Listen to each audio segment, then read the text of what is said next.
What's up?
what's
up? What's up?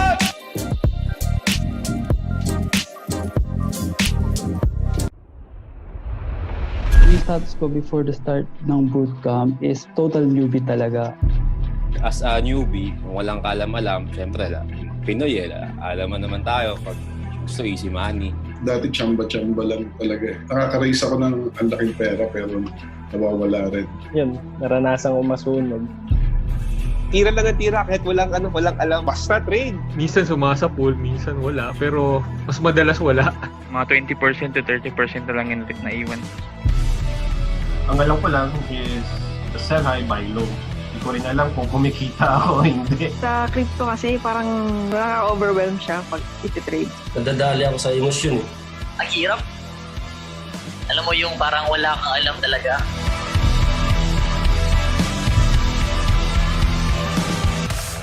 Okay guys, very simple lang. Kailangan mentally prepared. Hindi lang yung trading plan ha. Some other traders, they want to be specific. Kasi minsan may kinocompete yan eh. Talagang kumikita yung portfolio.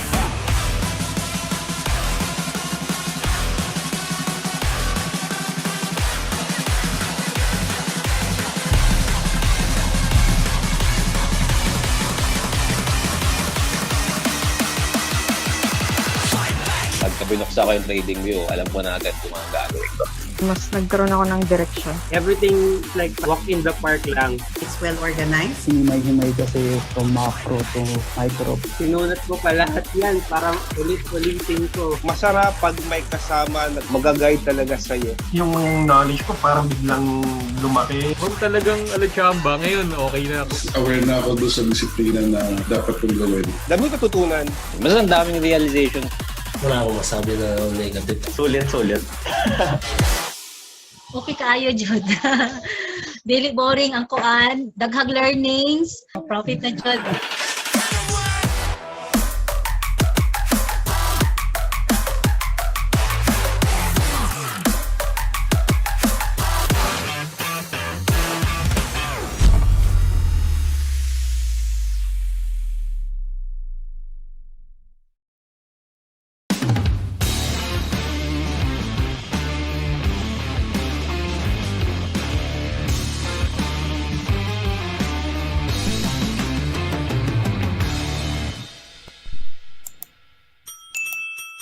What's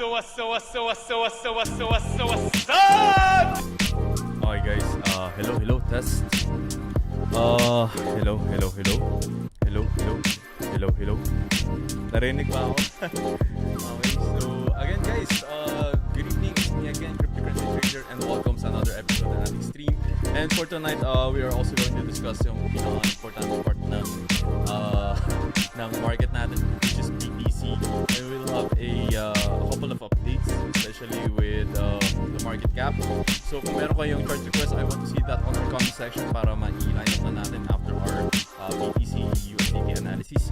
And you may also want to consider guys na tumingin sa ibang currencies like DOT. So if meron ba kayong nakita na setup with DOT, so maganda siya for smaller time frame, no? So ayun. And for some unknown reasons, hindi ko alam kung bakit hindi gumagana yung audio, hindi siya pumapasok. But yeah, so far so good. I think we can move on. Yeah, I think malakas yung background music. Okay, that's a good point. Ayan, maraming salamat. Ayan, I think okay na siya, no? Ayan, so may nakikita akong mga chart request coming from, ayun, si Danilo. May chart request na agad. EGLD. Ayan, no? So, talagang medyo aggressive yung EGLD, no? Tapos, I'm also looking at Dot. So, sa Dot, no? May setup din tayo kay Dot kanina. So again, ayun guys, syempre shoutout muna tayo sa mga nandito, especially kay Ervin Paulo Banyes. Before we start this stream, before tayo mag-start sa ating analysis with BTC, shoutout din kay Clark, kay Bexbar, what's up, kay Benji, okay, kay Wengs, and of course kay Jeremiah watching from YouTube, and kay Frederick Oreta, what's up? Yun. So, yun. Kumalakas lang yung background music kanina, kaya pasensya na guys. Hindi ko kasi matansya kasi hindi ko marinig yung boses ko. But so far, I believe we're good to go. Big shoutout din nga pala kay James Martin, what's up? Kumusta? Long time no see. Tagal ka na hindi nakapag-trade, ha? Okay, so I hope makabalik ka na. So, syempre, hindi naman sa may naiiwan or may nauna. Ang importante kasi dito is ma-practice mo yung skills mo in trading, no? So, ayun, we also have a chart request coming from Jesse Jones. So, Waves USDT. So, sige, umpisa na natin yung ating BTC USDT analysis. And by the way, guys, meron ba dito na gusto sumali sa ating promo with Binance? Kasi magkakaroon kasi ng SEA Games si Binance, no? And with that, syempre sasali tayo sa trading competition na yun. Okay, so if you are interested in joining that competition, just let me know. Message me on our page. Okay, para mapag-usapan natin yung mga possible setups na gagawin natin during the trade. Okay, and also big shout out din pala kay Marky. What's up? For joining us dito sa ating thank you for joining us dito sa ating stream. And mamaya, Marky, after my stream, give me 5-minute break tapos tuloy tayo sa mentorship program. Okay? So, ayan. So, quick check ulit muna tayo sa BTC. Okay, so ano na ba nangyayari nga sa BTC and what's next with BTC? So, umpisa natin yung ating analysis with coin market cap. So, dito makita natin sa already 396 na guys. Okay, nako, pag sumampa to ng 400, this is it, panzit. Ayun, no. Okay. Malapit na mag 400. Okay, malapit na 400. So, sakto, no? Pag nag 400B yung market cap natin, tapos diretso na siya sa 14,000. That's very interesting, no? Kasi 13K na tayo ngayon, eh. So, if you watch our Bloomcast, ang analysis natin is that for tomorrow, we will expect a dump, no? Pero since nagkaroon na ng massive volume sa ating market cap, you will also notice some of the currencies are also going up, especially yung mga altcoins, yung mga coins na hindi Bitcoin. Okay, so sa mga nagtatanong and first time dito sa ating stream, yung pag sinabi natin siyang altcoin, that is any cryptocurrencies that is not Bitcoin. Okay, pero syempre may tinatawag din tayong stablecoin, yun yung mga USDT, BUSD. So if you are new in cryptocurrency, make sure to understand yung mga terms na yun, because if magti-trade ka tapos hindi mo alam yung mga terms na yun, baka magkamali ka ng execution, and with that, it might also cause you unnecessary losses. So with that, that's our analysis with CoinMarketCap. So moving on sa ating analysis with BTC, it seems that we might reach 4,000, and very significant tong price na to and itong area na to. And if we're going to look at it on a weekly time frame, ayan, so nag-start pa lang tayo dito. I believe we can have a possible retest, and kung hindi naman, siguro possibly na magtuloy-tuloy na to around this level, no? Ayan, so if since open pa naman tong weekly time frame natin, and we're going to move on a much larger time frame. Ayan, we still have a couple of days before our weekly candlestick will close. So, sa mga hindi nakakaalam, ang monthly candlestick natin will close on exactly 8 a.m. Okay, sa time natin yan. So, on November 1. Ayan, November 1. And aside from that, consider nyo rin yung siguro yung alignment nila once they also align with the weekly and daily time frame. So, I'm expecting a possible significant move if hindi ito ma-fake out. Okay? If hindi ito ma-fake out. So, ito yung mga levels na titignan natin as resistances. Again, if you're trading BTC, ako hindi ako nagtitrade ng BTC, pero if you are looking to earn more BTC, siguro BTC pairs ang better for you guys if you're looking to accumulate BTC. Okay? So moving on sa ating chart request. So that's our BTC USDT analysis. Moving on, so meron na tayong chart request coming from Danilo. So we have EGLD USDT. So silipin natin to. Mabilis lang, magkakuliti. Okay. So with EGLD on the daily time frame, so ayun, naka-break na siya dito sa ating level of resistance. Pero apparently nagkaroon siya ng resistance dito. Okay. Naka-break na tapos nagkaroon pa. Ano ba yan? Okay, na-break niya tapos nagkaroon siya ng retracement. Ayun. Okay, na-break niya pero nagkaroon siya ng retracement dito, and after nito magkaroon ng red candlestick, possibly lang yan na baka ma-retest niya ito since nagkaroon na rin naman siya ng week dito sa level na to. And if that's going to happen, I also see a possible setup within smaller time frame. So siguro ang atake ko dito would be the same, no? The same setup lang. I'm going to use a simple lumabas na indicator natin. Okay, I'm not sure if lag ako or what. Pero tingnan natin kung meron ba tayong madadagdag na EMA. Exponential moving average yan ang gamit ko, guys, na indicator. So for those who are asking, no? Bakit EMA? Bakit hindi MA? Bakit hindi SMA? Pagdating kasi, guys, sa paggamit ng indicator, you don't simply use indicator for the sake na nakita mo siya na, uy, sa YouTube, ganito maraming views tapos gumagamit siya ng ganitong indicator. Hindi ganon.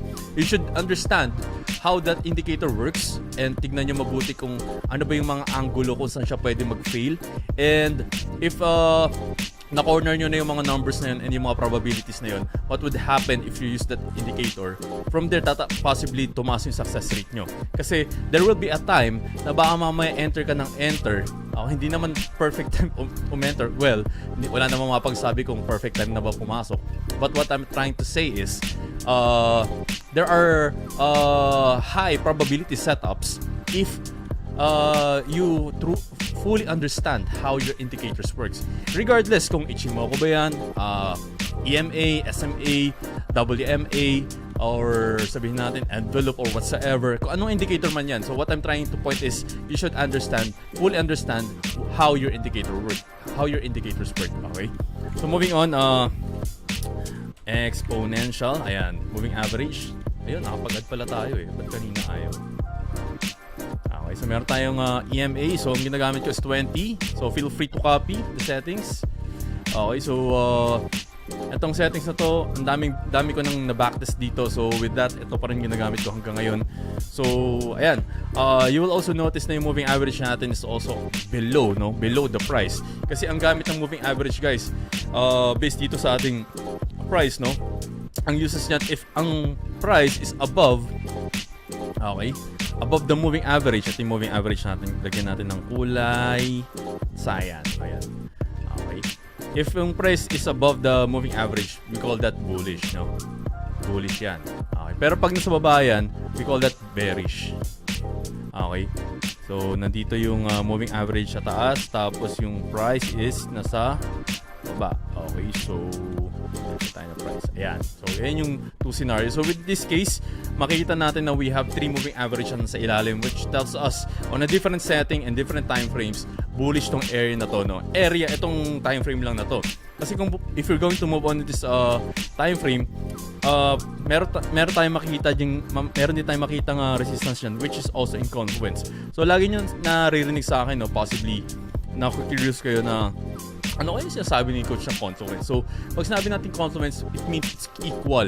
So does it mean ba na pag equal, or sabihin natin somehow it gives you additional factor na that's the resistance, hindi siya mabibreak? Possibly pa rin mabreak. So that's why we also want to apply risk management on this part. So moving on sa ating analysis with EGLD.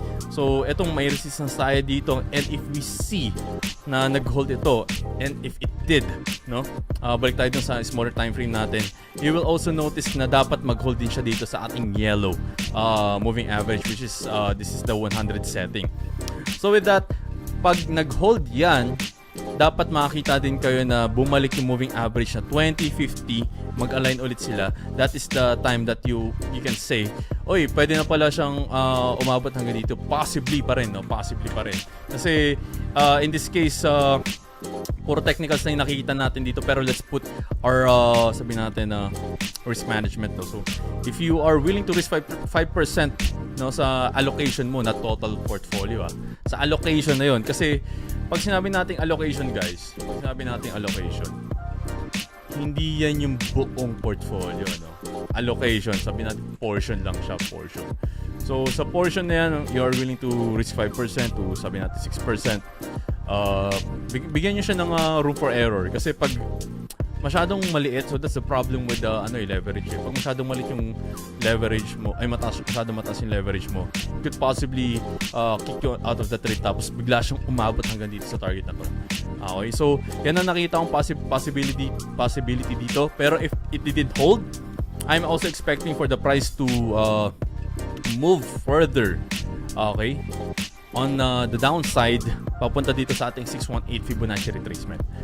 Okay, so kung nakakita din kayo ng double bottom, so yeah, possible din yan for this time frame. And nakita ko this is going to be your next target. I believe some of you lang naman ang hinintay dito if naka-enter na kayo dito. And with that, congratulations kung nakapasukan nyo to. And yun, tumataas yung market cap natin. So yeah, more likelihood na magkaroon pa siya ng upside, no? So with that, that's our analysis with EGLD. Kasi siya medyo matagal. Okay, so moving on sa another chart request natin. So let's check our... Uy, si Carlos M, what's up? And kay Papa Ethan, ayun, watching from YouTube. Ang dami pala pa rin nanonood sa Facebook, no? And kay William Avellano, ayan, so meron tayong XRP, Ethereum. So ayun, meron din tayong FTM. Okay. Okay, so punta naman tayo sa FTM USDT. Ayan. FTM USDT.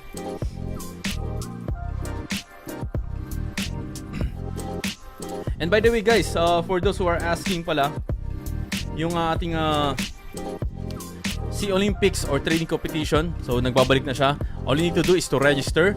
So the prize pool of this competition is around 1,000 USD in BNB. Grabe, 1,000. Grabe. Papalagang ko to.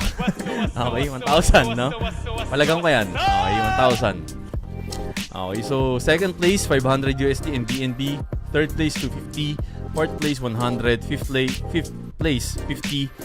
6 to 25th, 20, no? Tapos, yung and beyond, ayan, idodraw na lang yan.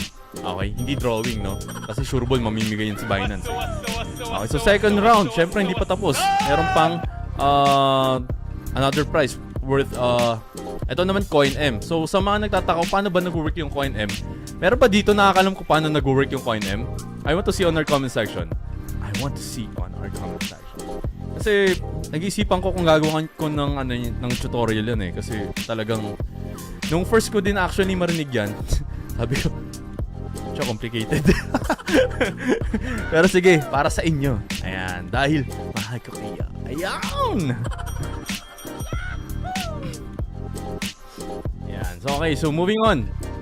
Doon naman tayo sa ating FTM. Ayan, si Clark Uchida, one of our bootcamp attendee. Ano, Clark, balita sa'yo. Ginagamit pa ba yung system natin? Stick ka lang dyan, masterin mo lang yan. Yan lang masasabi ko. Once na ma-master mo yan, definitely may paglalagyan ka. Ayun.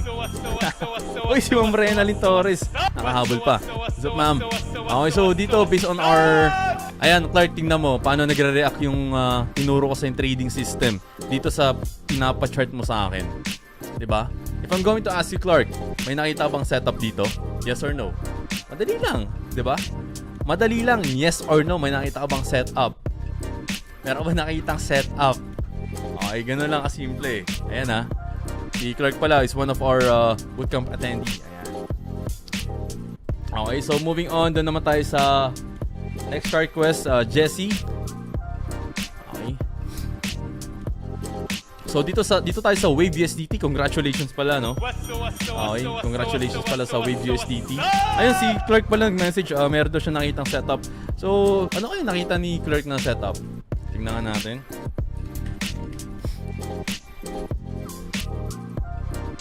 Okay, so ayan. So, lagyan natin ng siguro nakita mo, Clark, na merong setup na ganito. Possibly, possibly. And, pero kung ganito yung case na gusto mo mangyari, definitely dapat di ka nagagamit yan ng moving average. Ayaw. Sabi ni Clark, nagpahabol pa. Macro po ba o micro? Dapat both. Kasi kung parehas yan, alignment, no? Ang lakas niyan. Pero kung dun ka lang sa micro, tapos ayaw mo sa macro, mahina yan. Oy, ayun, no? May mga tip na tayo dyan, guys. Nako, kung ako isulat nyo yun. Okay. Big shoutout nga pala kay Mariano, Speed Cover. Ayun, no? Silent viewer here. Pasilip naman po ng Uni Idol. Ayun, no? Hindi na siya silent. Ayan, nag-comment na siya. Ayan, okay, so ayan, Clark, siguro kung titrade mo to for micro perspective, definitely, yes, you will have a setup. And nakita ko si this is falling wedge eh. So, isang spike and then I believe you should get out ASAP dahil hindi ko nakita na malakas ang ano na ito eh, ang movement eh. Siguro, to be safe, para mas maganda ang risk management mo, is wait for the retracement around this area. So, kung nakita mo na malakas ang volatility nito and then you can squeeze from 2:3 ratio, then definitely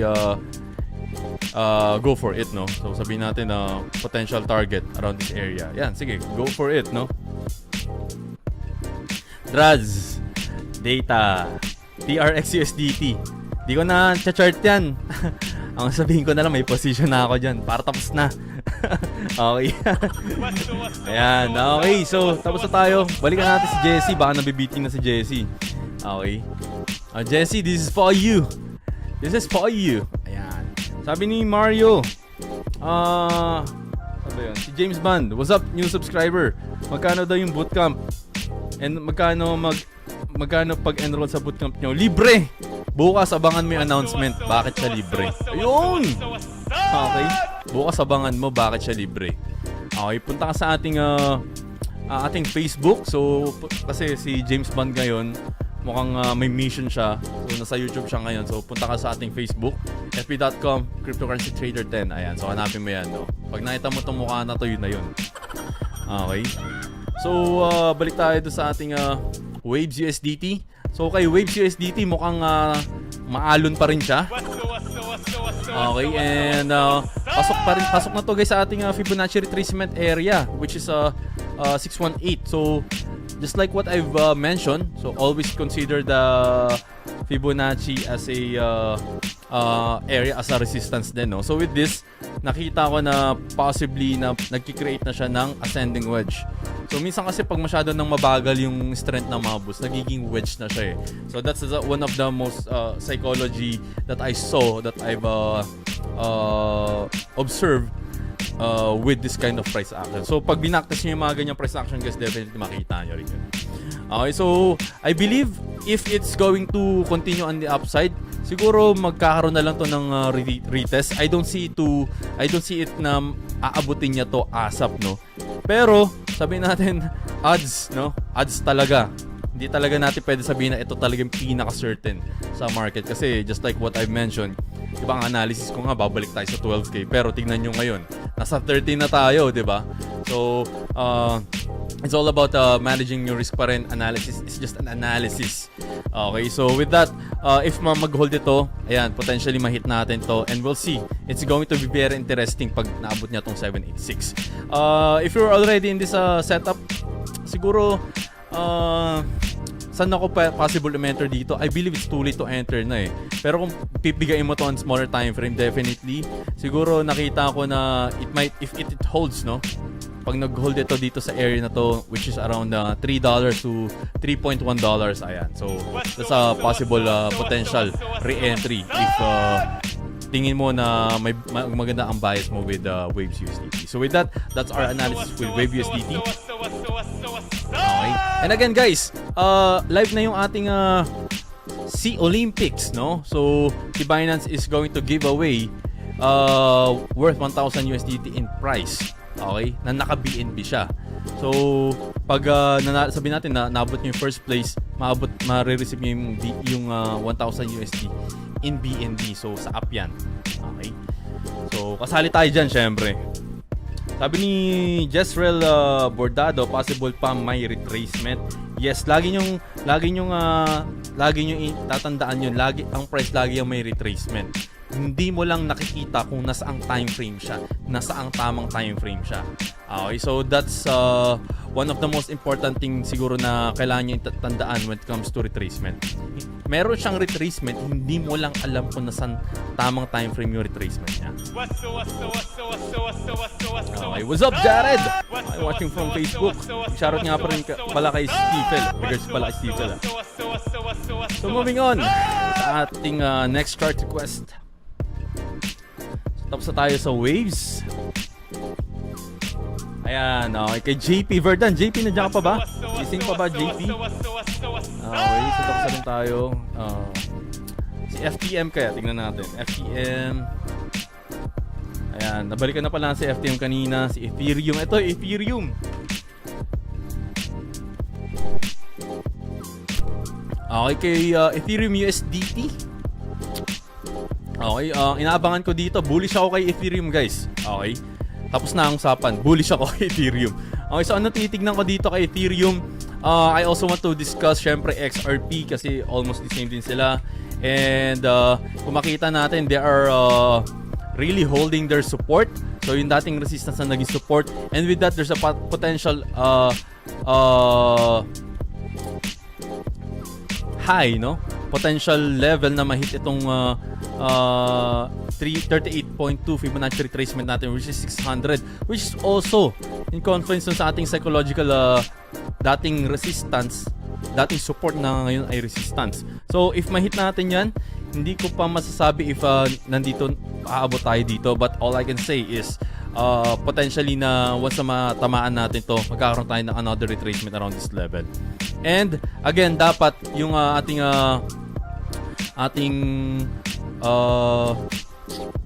market cap is also holding the 350 to 400 market cap. Okay. So ito yung Ethereum natin pala, guys. Okay, sorry, hindi ko siya na-zoom agad kanina.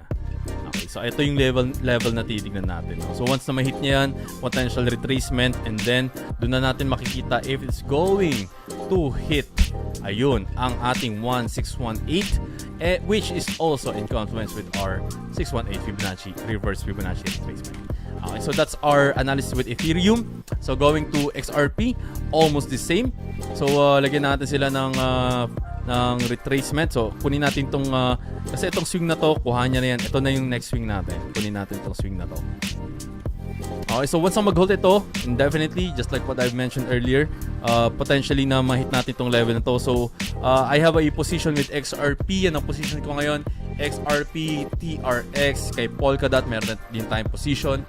Medyo alanganin ako kay Polkadot, pero tinikris ko pa rin. Pero with XRP, Ethereum, TRX, yung mga major currencies na yan, I see a potential possible move sa upside, no?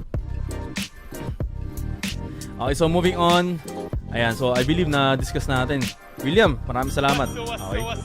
Ayan, so na-discuss na natin yung kay James Bond, yung kay JP, na-discuss na rin natin. TRX, may position na ako dyan. So, tapos ng laban.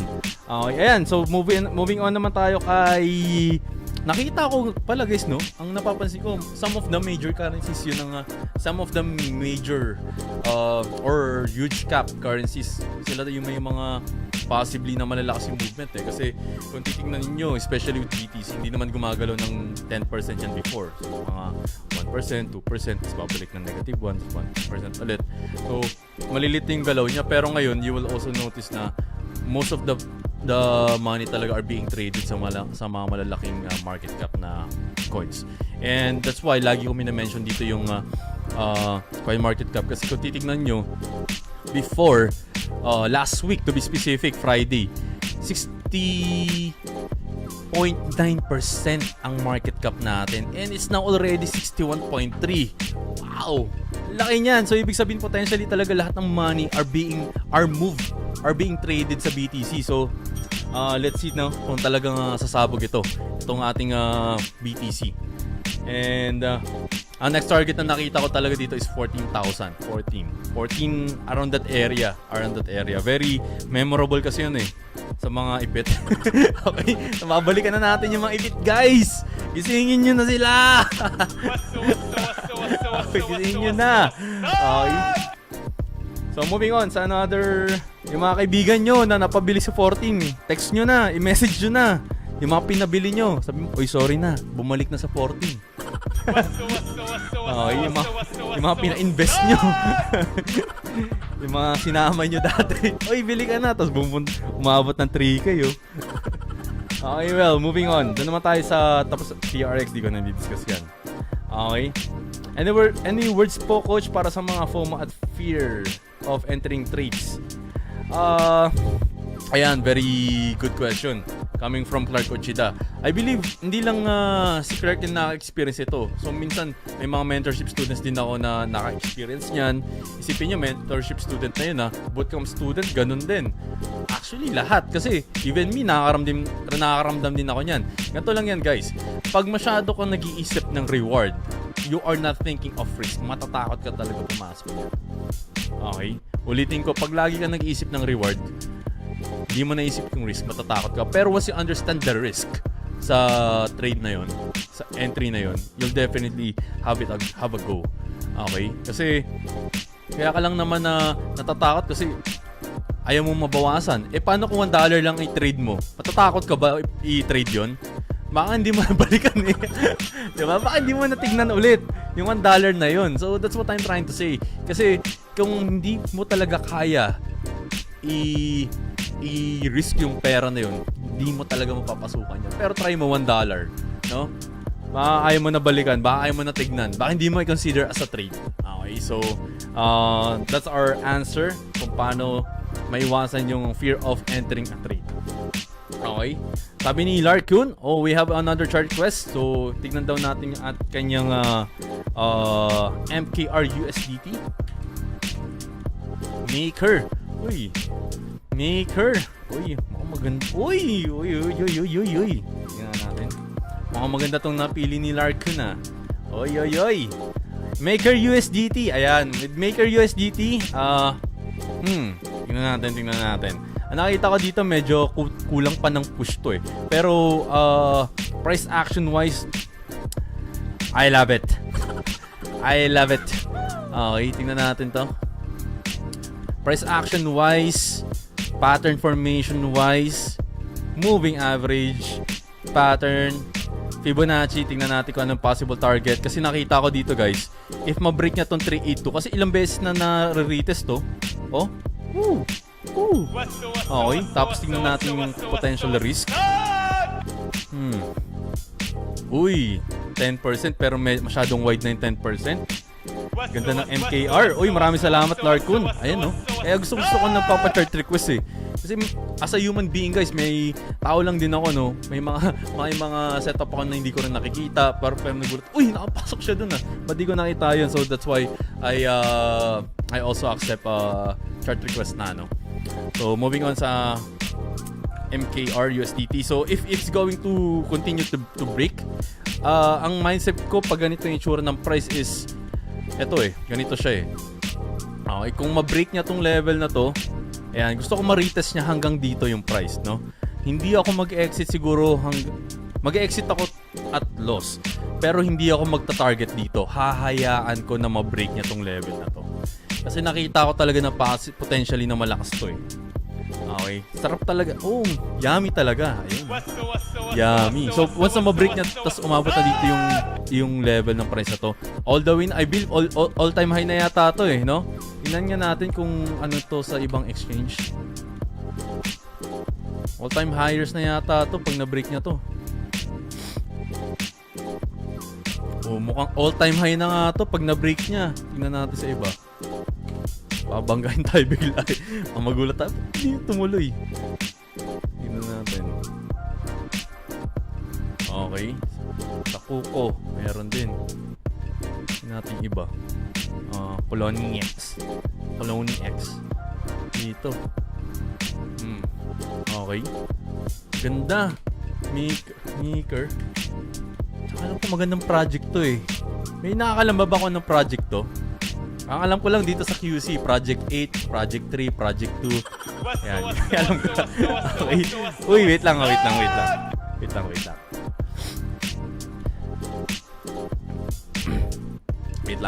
Ganda ng maker eh.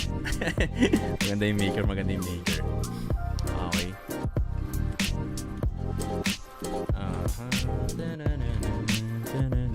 Double checks. Okay, maganda kasi yung maker eh. XVS, kung ko-compare kasi natin XVS, yeah, pwede rin siguro. Meron bang futures si maker? Huy! Patay ka diya. May futures.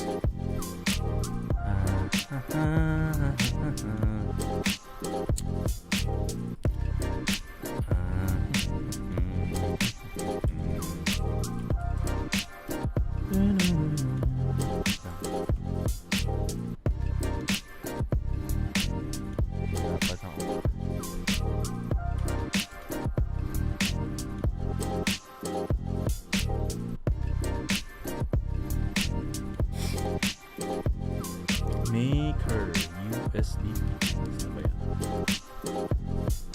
Tapos we are willing to risk 500 USD. So pag ganito kasi ayoko na siya pansinin. So ayoko pala 430 pala tayo dito.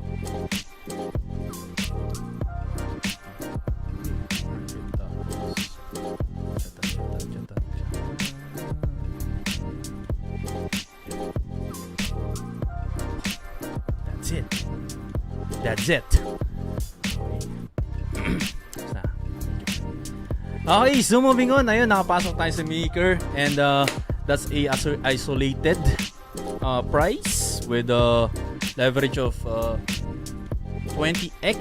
Tapos, willing to liquidate na lahat yun. 500 USD na yun. Okay, so ganun mag-trade guys. Dapat you are willing to risk kung ano yung i-trade mo. No? Kasi kung if you're not willing to risk yung trade na yun, definitely wala, pabalik-balikan mo, isipin mo, bakit ba yun? Patas ba yun? Diba? Ang dami mo pag-isipan pag hindi ka willing to risk yung pera na yun. Pero once na you understand the risk, again guys, madali lang pasukan yan. Okay, so nakita nyo naman, diba? Okay, so again, these are potential trade. Wow, ganda talaga nito. Ganda talaga nitong MKR. Sige, so yan ang analysis natin with MKR. Again, maraming salamat ulit Larkun. So, thank you ulit. Thank you. So, that's why I really love this Kaya minsan, magcha-charting ba ako? Hindi, sa stream na lang. So, ganun. Scan pa ba ako? Ayun, tingin ko na lang sa wait ko na lang yung mga chart request pa may maganda. Okay. Anyways, moving on sa another natin. Tignan natin. Meron po pa tayong chart request. XVS. XVS. USDT. So, coming from John Henry Mariano, XVS is greater daw than MKR. Tignan natin. I believe si XVS kasi sa Binance lang siya medyo pass ako pag si Binance lang meron doon kasi ibig sabihin nandito, for example si Swipe, naalala niyo si Swipe, SXP, iniiwasan ko yung si Binance lang yung meron eh. Uy, nalis na rin pala siya sa iba oh. Before SXP, USDT. Before wala siya dito. Puta, pinapaya ako nito. Dati wala to eh. Dati wala to. Pero ngayon meron na. Okay. Okay. Gusto ah. Dati wala yan guys. Anyways. Basta pag sa isang exchange, yung coin na yun nasa isang exchange lang. Hindi ko yung tinitrade. Ingat guys, ingat. Yan masasabi ko. Kasi once na ma-delist yan, di ba? Madali lang siya i-delist ng ano. I mean, pag gusto siya i-delist ng Binance, wala nang pasintabi. Hindi mo na yun pwede ilipat sa ibang exchange. Yun yung concern ko. Di ba? Ang hirap nun. Di ba? For example, yung blend. Ayan. So, ayun. We have another chart request coming from Danilo Rante or Gota. Iris, USDT. Iris. Si Iris. Downtrend si Iris, sir. Hindi natin gusto yung ganito. O gusto natin yung simple lang. Gaya ng strategy na sinasabi ko, no? If yung moving average is below the price, yan, bullish, no?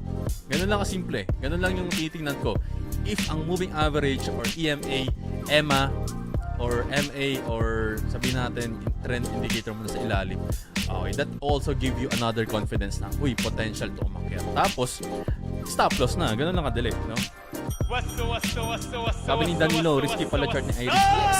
So ngayon sir, kung medyo ano na, I'm telling you, siguro agapan mo na kung may position ka. Kasi I believe most of the people who are watching this stream and nagpapa-chart request, meron na silang position dito or sa pinapa-chart request nila or papasukan pa lang nila or alam mo yun, tatanong kung e-exit na ba or magbebenta na ba. So with that, siguro the best thing that can do with Iris, okay, yeah, exit ASAP kasi ayun o, indicator na lang nagsasabi it's bearish. Okay, yan. So meron pa ba tayong mga chart requests? I want to see that on our comment section. Maraming salamat nga pala sa 60 viewers natin. And by the way guys, tomorrow no, sa Facebook natin, abangan ninyo kasi we are going to give away 2 bootcamp tickets, no? Ayan, Clark, ikaw na magsabi kung NC Marky pala bootcamp attendee din natin yan. Nanonood pa rin dito. Si Clark Uchida din. Clark, ba't wala ka sa Discord? Nangyari sa'yo? Message mo nga ako sa ano? Saan ka pumupunta eh? Saan ka ba? Clark! Okay. Message mo nga ako. Ayan guys. So far, we have solid 60 viewers right now. And if you have, again, any chart requests, I want to see that on our comment section. I'm giving 5 minutes left. Okay, 5 minutes. Pakalat-kalat ka, Clark. Okay. Huwag ganun. Okay. Ayan, sige. So, ayun guys. Tomorrow, we are going to give away free tickets sa bootcamp. And unahan na lang kung sino ang makakuha ng free ticket na yon.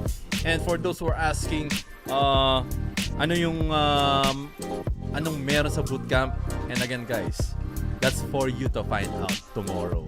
So with that, I'm giving another 4 minutes left. Okay, I'm giving another 4 minutes. If you have any chart request or trading related question, just put it on our comment section. So it's already 8:56 na, so we will end this at 9. No? So ayun guys. Okay, questions. Ayan. So si Ryan Laya, ayun, si Ryan. Ay, ano pa? Nakahabol pa. ADA USDT. Ayaw natin si ADA USDT. Okay, kasi medyo nag-spaghetti yung moving average na dito. Okay. Uy, wazoo! Joven Reyes, what's up? Okay, hindi natin gusto yung ADA dahil nagre-range siya dito. And if we're going to put our Fibonacci retracement, you'll also notice na na-reject na siya dito sa ating 382 level. Okay, na-reject na siya dyan.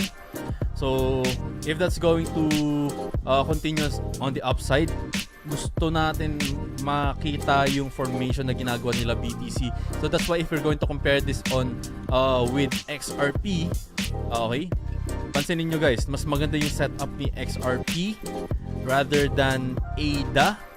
Okay, and then kung compare natin naman siya kay TRX. Ayan, sa TRX, sabi TRX, USDT. Ayan, so TRX, ayan, tingnan nyo guys compare natin tong dalawang ito. Okay, compare natin. Alam ko na mabagal pala yung internet ko. Ayan, so compare natin yung TRX versus ADA. You will also notice guys na mas ito guys, moving average is below. Ito is medyo magulo na so more waiting time to. Sabi ni Danilo, ADA not fully functional kasi I believe yung sinasabi mo Danilo, that is the fundamental part, no? Pero if you are trading, no, market timing, may gumagamit ka ng chart, you may also want to look at the behavior or yung mga candlestick or yung price action. Sabi ni Ryan Blaya, paano bang mag-plot ng fib retracement, coach? Ayun! Yan o yung mga gusto nating tanong. Yun yung mga gusto nating tanong. Maraming salamat, Ryan. Dahil dyan, sample lang kita. Okay? Isa mo ng comment section dyan. Isa mo ng message dyan. Sample. Type mo sample. Type nyo sample. Ayun, no? Ayan. Sakto. Mark, sakto after ng stream. Usap tayo. Ayan. So, paano ba? Okay. Dalawa yan If uptrend. Ayan. Uptrend. Meron din tayo syempre downtrend. If ang price uptrend, ang pagpa-plot mo niyan is from low to high. So, hanapin mo dyan yung 382, 618, 786. Kasi dyan potentially bumagsak yung presyo. If downtrend naman, ang gagawin mo, ang plotting mo niyan ay from, sabi natin meron tayong price, downtrend. Okay, plot tayo from high to low. And with that, you will also notice, same lang din siya dito. Hanapin mo dyan 382, 618, 786. Kasi yan yung mga levels na potentially bumagsak yung price. Okay? Bagsak na siya, babagsak siya ulit dito. Okay? So, to put it simply, dyan siya magkakaroon ng reaction. It's either, okay, dyan siya magkaroon ng pivot or sabihin natin mabangga, tapos bumalik ulit. And, ito yung mga magsisilbing resistances din or support. So, ganun kasimple ang ating plotting. And also, if magpa-plot kayo guys, kung mabalikan natin yung candlestick natin dito, mapapansin nyo, meron dyang shadow. Okay?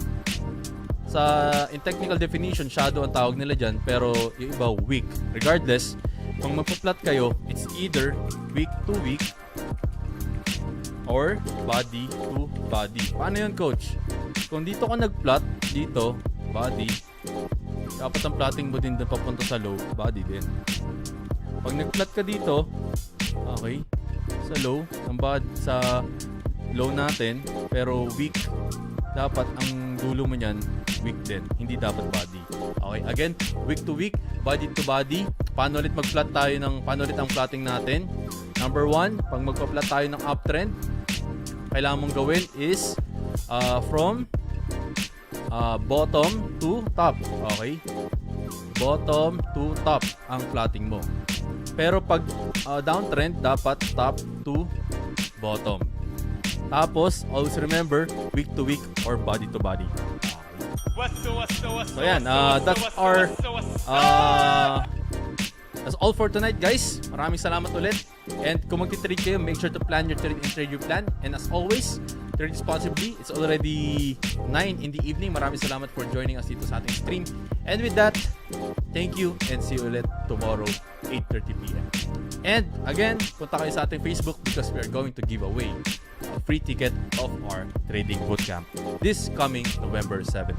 And with that, it's me again, Cryptocurrency Trader. Kung magti-trade kayo, make sure to plan your trade and trade your plan. And as always, trade responsibly. Maraming salamat and have a good night. Thank you guys and